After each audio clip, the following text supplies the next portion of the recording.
First వచ్చినటువంటి 30% ఏదైతే ఉందో దాని బేస్ మీదనే తీసుకెళ్లడం ద్వారా మీకు ఈ అన్యాయం జరిగింది. అయితే దాని తర్వాత మీరు అధికారులకు వివరించే ప్రయత్నం చేశారు.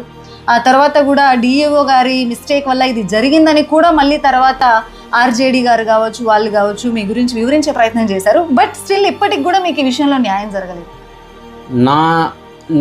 నేను కష్టపడి చదివి నేను మెరిట్ లిస్టు సెలక్షన్ మెరిట్ లిస్టులో ఫస్ట్ ఉన్నా కూడా విహెచ్ కేటగిరీలో నాకైతే ప్రతి క్షణం అన్యాయమే జరుగుతుంది, కానీ ఎక్కడ కానీ న్యాయం అనేది జరగలేదు.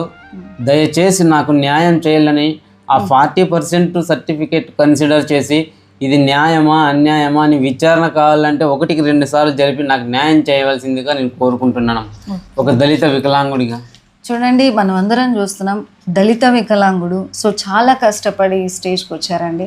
సో ఫస్ట్ అయితే 30% ఇచ్చారు, మళ్ళీ తర్వాత కలెక్టర్ గారి పర్మిషన్స్ మీదుగా మళ్ళీ రీఎగ్జామిన్ జరిగింది మెడికల్ టెస్ట్, తర్వాత 40% వచ్చారు. ఇప్పటికీ కూడా ఇది కేవలం డిఈఓ గారి నిర్లక్ష్యం వల్ల మాత్రమే జరిగిందంటూ కూడా చెప్తున్నారు. వాస్తవమేనంటారా? వాస్తవమే మేడం. ఇది ఈ డిఈఓ గారు ఆర్జేడీ వీళ్ళ మధ్య మాత్రమే ఉంది మేడం.